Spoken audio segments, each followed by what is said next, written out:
कल का सवाल क्या कह रहा था? एक तत्व था जिसका परमाणु भार दिया गया था, ठीक है। उस तत्व का परमाणु भार क्या दिया गया था? जो जो दिया है हम उसको लिखते हैं। पहले दिया है तत्व का परमाणु भार m बराबर कितना? 50। ये ग्राम में रहेगा। उसके बाद आगे क्या लिया है? बीसीसी प्रकार का जालक है, तो चूंकि बीसीसी प्रकार का जालक है इसलिए z बराबर 2। ये हमारा कंफर्म हो गया ना। उसके बाद घनत्व रो बराबर दिया गया था कितना? 5.95 ग्राम प्रति सेंटीमीटर क्यूब। तुम लोग का लगा था जी? लगा है? काय को लगा के आने, तुम लोग को कल धोएंगे, समझे रहना। जब दिन मूड घूमा उसी दिन दवा करेंगे। आगे घनत्व के बाद इकाई सेल का आयतन ज्ञात करना है। तो आयतन V ज्ञात करना है। V बराबर क्या होता है? a cube. आयतन V अर्थात V बराबर a क्यूब हमको ज्ञात करना है। पूरा a क्यूब ही ज्ञात करना है, केवल ये नहीं, ध्यान देना। अब क्या होगा? Na तो हमको पता ही है, 6.023 इंटू 10 की पावर +23 हो गया ना। अब क्या करेंगे हम? इसका सूत्र इसमें पढ़े हैं हम, घनत्व का सूत्र पढ़े हैं। क्या पढ़े हैं? Z गुणा m बटे a क्यूब गुणा Na। पहले तो मान रखो सबका। 5.95 इधर, Z का मान 2 और m का मान 50 ना, 50 और a क्यूब पता ही नहीं है। Na का मान 6.023 गुणे 10 की घात 23। तो a क्यूब को इधर लेके चले आओ, इसलिए a क्यूब बराबर क्या बन जाएगा? 50 गुना 100। और नीचे क्या हो जाएगा? 5.95 गुणा, फिर इसको छोड़ देते हैं, केवल 6 मान लेते हैं, और इसको कितना कर दें? 10 की घात 23 हो गया ना। तो अब देखो क्या होगा।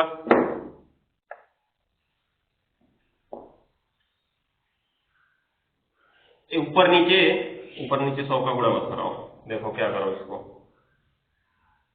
a क्यूब बराबर 100 को छोड़ो ऊपर, ठीक है, और नीचे जो है 5.95 गुणा कितना है? 6। कोई फायदा मिलेगा इसको हटाने से? कोई फायदा नहीं मिलेगा, गुणा करा लो। 6 × 25 30 को 0 हासिल 3, 6 9 54 3 57 को 7 हासिल 5, 6 × 25 30 5 35। एक अंक के बाद दशमलव लग गया और पूरा 10 की घात कितना आ गया? 23 आ गया। इसको नीचे से अगर ऊपर भेज दें तो चिन्ह बदल जाएगा। तो 100 गुणा 10 की घात -23 और नीचे क्या आ गया? 35.7। ठीक है, ऊपर नीचे तुम 10 का क्या कर लो? गुणा करा लो। तो 1000 हो गया ये, गुणे 10 की घात -23 और नीचे क्या हो गया? 357, क्योंकि उसका दशमलव हट जाएगा। हर का दशमलव हटाने के लिए ही हमने 10 का गुणा किया। ठीक है, अब क्या होगा? 357 से 1000 को काट दो। 357 का भाग 1000 में कितनी बार जाएगा? पहले 2 बार, तो कितना आ जाएगा? 714 आएगा। तो 1000 में से 714 घटेगा तो 286 बचेगा। कितना बचेगा? 286। दशमलव लगा के यहाँ पे 0 बढ़ा लो, 2860 हो गया। अब 357 का भाग 2860 में कितनी बार जाएगा? 3 अट्ठे 2400 हो जाएगा। 50 अट्ठे 400, 7 अट्ठे 56, 8 बार चला जाएगा। 8 बार में तुम्हारा आएगा 2856। बंद कर दो उसको। तो कितना बचेगा? 4। तो 8 बार चला गया हमारा भाग, गया 8 बार भाग गया, और यहाँ पे 4 शेषफल बचा। 1 0 बढ़ाओगे तो भाग जाएगी ही नहीं, तुमको भी 1 0 बढ़ाना पड़ेगा, तब उतारोगे, तब यहाँ 1 बार भाग जाएगा कहीं। ठीक है, तो फाइनली हमारा आंसर क्या आ गया? 2.801 इंटू 10⁻⁻23, और ये 1 क्यूब है अर्थात आयतन है।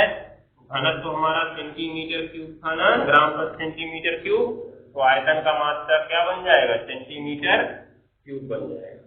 बन गया? ये प्रकार से काम कर लेना है, नोट कर लो। हो गया ना? कितने लोग का है? लगाया ना? कितना है तुम्हारा जी? तुम्हारा इसका आगे तो नहीं है, आया ही नहीं। चलो, बहुत बड़े बहादुर हो तुम लोग। चलो अगला एग्जाम्पल लिखो घनत्व से संबंधित।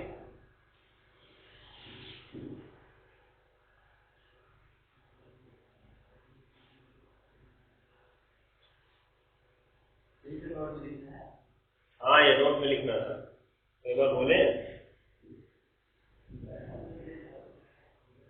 घनत्व से संबंधित अगला एग्जाम्पल लिखो।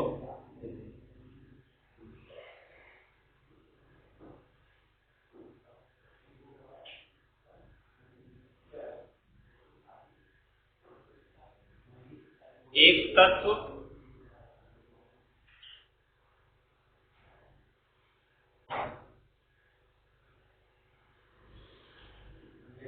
हो गया, एक तत्व जिसका परमाणु भार 56 है। अगला एग्जाम्पल है, नोट में लिखना इसको भी। एक तत्व जिसका परमाणु भार 56 है, हो गया।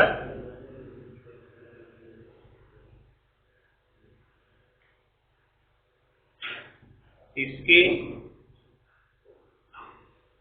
इसके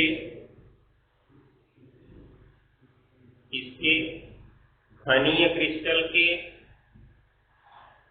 इसके घनीय क्रिस्टल के इसके घनीय क्रिस्टल के इकाई सेल की इसके घनीय क्रिस्टल के इकाई सेल की कोर लंबाई 290 पिकोमीटर है।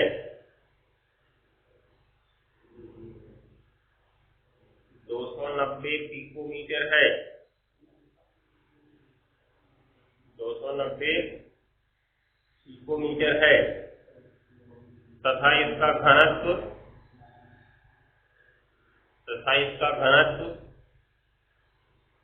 7.8 ग्राम प्रति सेंटीमीटर क्यूब है। इसका घनत्व 7.8 ग्राम प्रति सेंटीमीटर क्यूब है।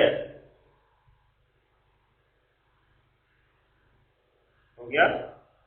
तो इसके इकाई सेल की प्रकृति ज्ञात कीजिए। तो इसके इकाई सेल की प्रकृति ज्ञात कीजिए। हो गया।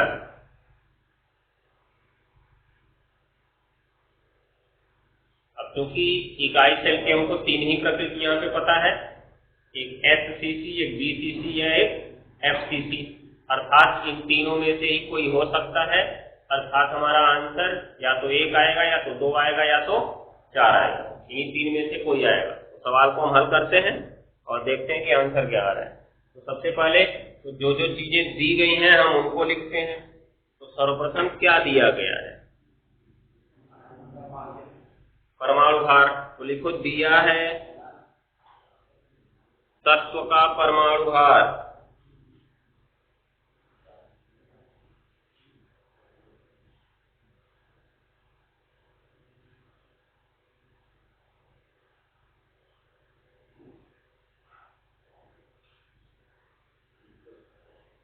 दिया है तत्व का परमाणु भार हो गया यम बराबर कितना 56, तत्व का परमाणु भार m बराबर 56। फिर कोर लंबाई, तो कोर लंबाई a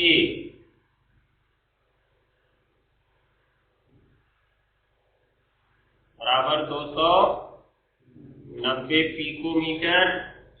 अब क्योंकि यहाँ पे ये ग्राम में है ना, तो इस पिकोमीटर को ग्राम में बदलना होगा। कितने का गुणा 10 की घात -10 का,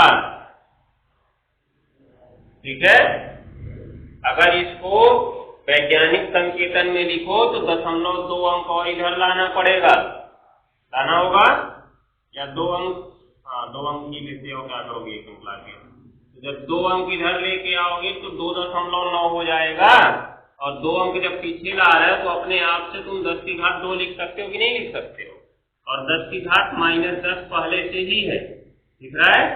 तो 10 की घात -10 में से 2 घात कम हो जाएगी, क्यों? क्योंकि जुड़ेगा ना घात, तो 2 प्लस ब्रैकेट में -10 हो जाएगा, अर्थात 10 की घात 2 -10 मतलब 2.9 गुणा 10 की घात -8 सेंटीमीटर हो गया ना, ये प्रकार से। अब क्या होगा, कोर लंबाई तो हमने निकाल दिया, कोर लंबाई के बाद क्या दिया है, घनत्व दिया है। घनत्व रो बराबर कितना दिया है, 7.8 ग्राम प्रति सेंटीमीटर क्यूब। उसके बाद यानी हमको पता है 6.023 गुणा 10 की घात 23। क्या पता करना है, इकाई सेल की प्रकृति अर्थात z, ठीक है। तो अब किसका सूत्र इसमें से जानते हो तुम, घनत्व रो का सूत्र लिखो, जेड गुणा यम बटे ए क्यू गुणा एन ए, ठीक है।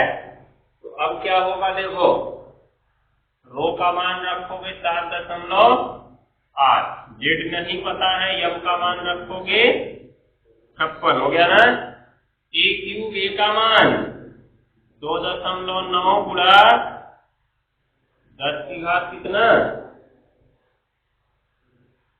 -8, इसका घन करना है हमें, और गुणा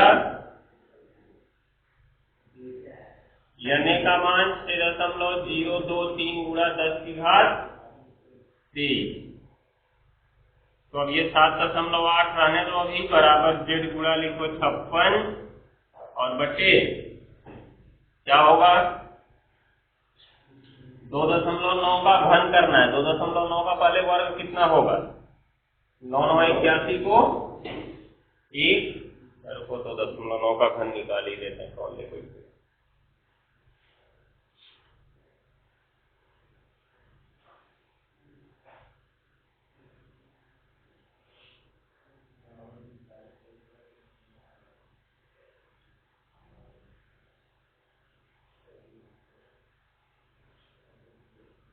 24.39 आ रहा है, इसका घन आएगा 24.39, और इस पे देखो घात के ऊपर घात है, तो इसका नियम हम लोग कल पढ़ चुके हैं, क्या करते हैं, गुणा करते हैं 10 की घात माइनस कितना 24, और ये 6.023, और ये 10 की घात कितना 30। देखो दो जगह 10 की घात दिख रहा है ना, और आधार समान है, तो गुणा में घात क्या हो जाएगा, जुड़ जाएगा। तो 7.8 बराबर जेड गुणा 56 हो गया, और बटे 24.39 हो गया, और गुणा से इसको कर दें हो जाएगा, और गुणा 10 की घात, ये देखो इसको -24 है, और इसमें कौन जुड़ जाएगा 23 जुड़ जाएगा, क्या बचेगा 7.8 बराबर जेड गुणा 56 हो गया बटे 24.39 गुणा 6 गुणा 10 की घात कितना बच गया -1 बचा ना। उसको ऊपर भेज दोगे तो 7.8 बराबर जेड गुणा 56 गुणा कितना 10 और नीचे 24.39 गुणा कितना आ गया 6। ये सब नीचे वाला ऊपर और सब ऊपर वाला नीचे, तो 7.8 गुणा 24.39 गुणा कितना 6 और बट्टे आ जाएगा 56 गुणा कितना 10 बराबर क्या जेड। इन सबका गुणा कर लेते हैं, कितना आएगा 7.8 में गुणा करना है हमको 24.39 का गुणा करना है हमको 6 का, आएगा तुम्हारा 1141, काफी ज्यादा आ रहा है।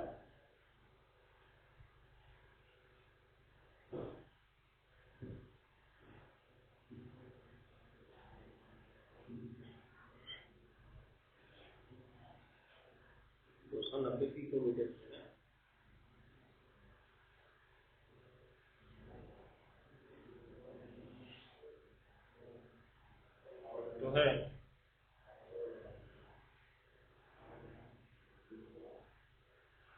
चलो देखो,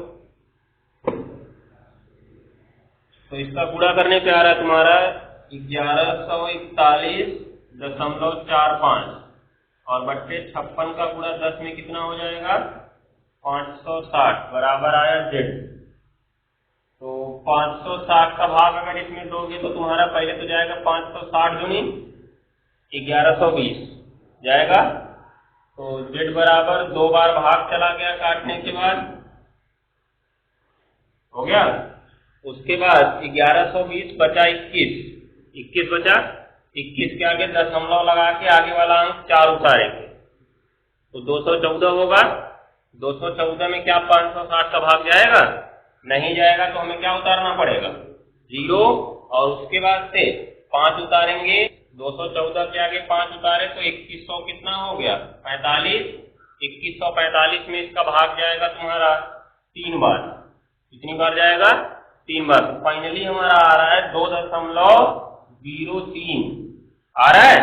अब अगर देखें तो दशमलव के बाद की सारी संख्याएं 4 से कम है, इनको छोड़ेंगे तो हमें उसके पहले कुछ जोड़ना नहीं पड़ेगा, क्योंकि जब 4 से ज्यादा होता है तब छोड़ने के बाद उसके पहले वाले में 1 जोड़ते हैं ना। तो यहाँ पे ऐसा कुछ नहीं है, इसलिए जेड का मान लगभग बराबर, लगभग यहाँ पे लगभग बराबर का चिन्ह लगा रहे हैं, एकदम बराबर नहीं, लगभग बराबर किसके आ गया 2 के। वो दशमलव की गणना के कारण इधर उधर हुआ है, तो इसलिए हम कह सकते हैं कि जेड का मान कितना आएगा यहाँ पे 2 आएगा। अतः इकाई सेल ऐसा है बीसीसी प्रकार का है। नोट कर लो, इस प्रकार से तुम्हारा सवाल पूछा जा सकता है, तो निकटतम गणना करके मान छोड़ सकते हो। जैसे इसको 24.39 ही पूरा रखते हैं, हमारे पास हथियार सामने गुणा कर लिया, तुम्हारे पास हथियार होगा नहीं, इसलिए 24.39 को 9 को छोड़ के 1 मान के 24 इसको 4 कर लेना हो जाएगा। 24.4 कर लोगे तब भी आंसर में कोई परेशानी नहीं होगी, आसानी से गुणा कर सकते हो तब।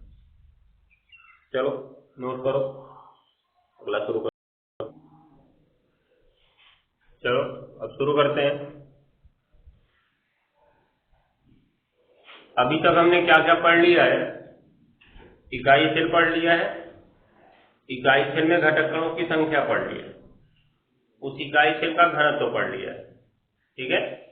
तो अगर हमारे पास कोई पदार्थ होता है तो ऐसा नहीं होता है कि वो पूरा पदार्थ अकेले ही इकाई सेल होता है, उसके बाद हम आसानी से बता देंगे उस पदार्थ के बारे में कि इसमें कितना इकाई सेल है।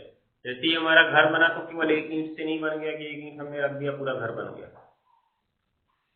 अब ये घर कितनी ईंटों से बना है, जब हम इसको ज्ञात करेंगे तब हमको पता चलेगा कि ईंट की संख्या कितनी।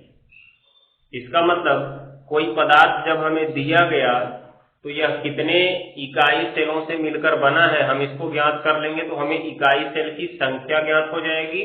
और एक इकाई सेल में हमें परमाणु तो पता ही है, जैसे एससीसी में 1, बीसीसी में 2 और एफसीसी में 4। तो अगर मान के चलो कोई पदार्थ हमें दिया गया उसमें 100 इकाई सेल हैं और वो एफसीसी प्रकार का है, तो कितने परमाणु हो गए उसमें? 4 हो गए, क्योंकि 4 का गुणा करा दिया उसमें। ठीक है, तो अब हमारा लक्ष्य क्या होगा कि किसी पदार्थ की दी गई मात्रा में इकाई सेलों की संख्या ज्ञात करना। क्या ज्ञात करना? इकाई सेलों की संख्या। और जब इकाई सेल की संख्या ज्ञात हो जाएगी तो हम घटक कण आसानी से निकाल सकते हैं। तो अब हेडिंग हम लिखेंगे, हेडिंग लिखो, किसी पदार्थ की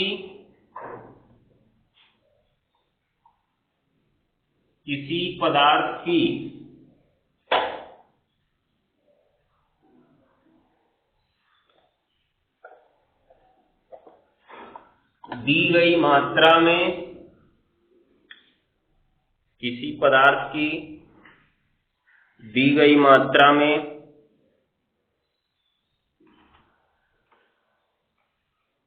इकाई सेलों की संख्या ज्ञात करना।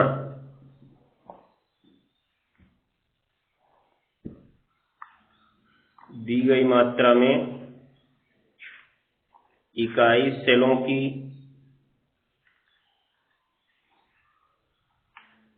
संख्या ज्ञात करना।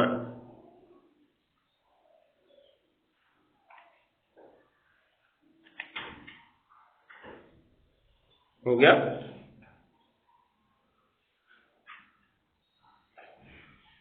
इस पे लिख देना वेरी इंपॉर्टेंट, वेरी इंपॉर्टेंट। ये बहुत महत्वपूर्ण हेडिंग है, ध्यान दिए रहना। ठीक है, अब इसमें लिखेंगे नंबर 1,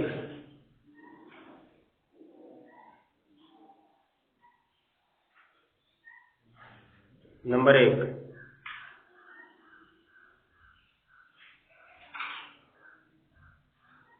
हो गया। नंबर 1 टाइप क्या है? जब इसके अंदर लिखना है, नहीं इसे काली पेन से लिखते जाओ। जब, हो गया, यौगिक की मात्रा, एक मिनट, जब पदार्थ की मात्रा लिखना, जब पदार्थ की मात्रा, जब पदार्थ की मात्रा, वो हेडिंग हो गया है, उसके अंदर पहला नंबर लिखना है, इसमें फॉर्मूला लिखवाया जाएगा। क्या लिखे? जब पदार्थ की मात्रा, हो गया, कोष्ठक में लिख देना W, कॉमा कॉमा इकाई सेल की कोर लंबाई A, इकाई सेल की कोर लंबाई A, इकाई सेल की कोर लंबाई A, और क्रिस्टल का घनत्व रो दिया गया हो, क्रिस्टल का घनत्व रो दिया गया हो,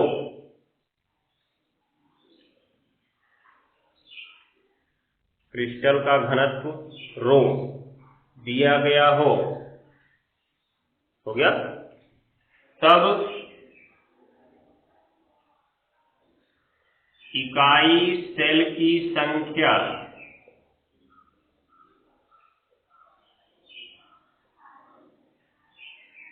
तब इकाई सेल की संख्या बराबर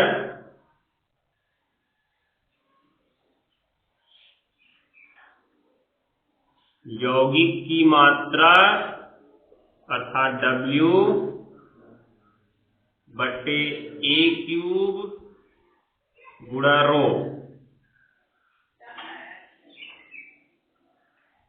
बटे A क्यूब गुणा रो।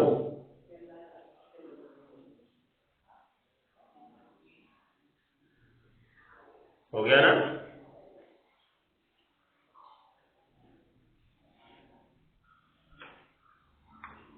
ये हमारा पहला फॉर्मूला है।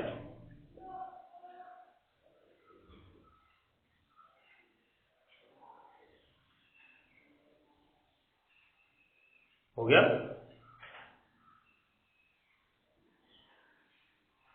हो गया ना।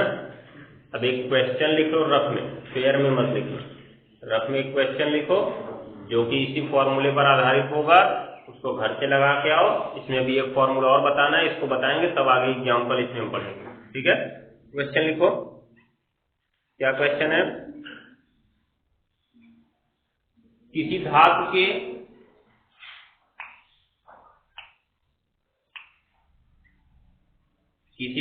के हो गया घनीय जालक में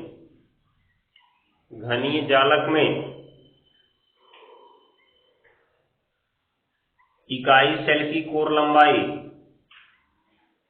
घनीय जालक में इकाई सेल की कोर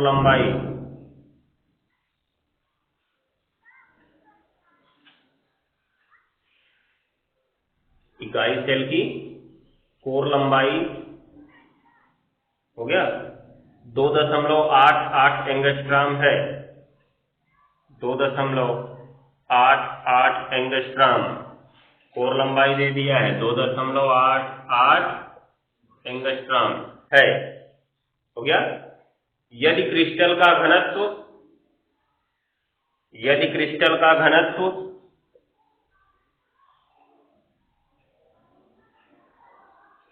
7.2 ग्राम प्रति सेंटीमीटर क्यूब है, 7.2 ग्राम प्रति सेंटीमीटर क्यूब है, तो धातु के 100 ग्राम में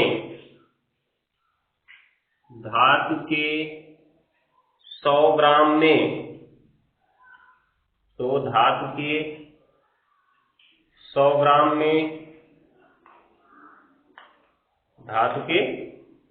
ग्राम में इकाई सेलों की संख्या ज्ञात करो। सीधे सीधे सवाल दिया गया है, ऐसे ही सवाल पूछा जाएगा 2 नंबर में या 3 नंबर में, हर साल फिक्स है। ठीक है, चलो अब इसको ज्ञात करके आना, बाकी की चीजें करूंगी अब।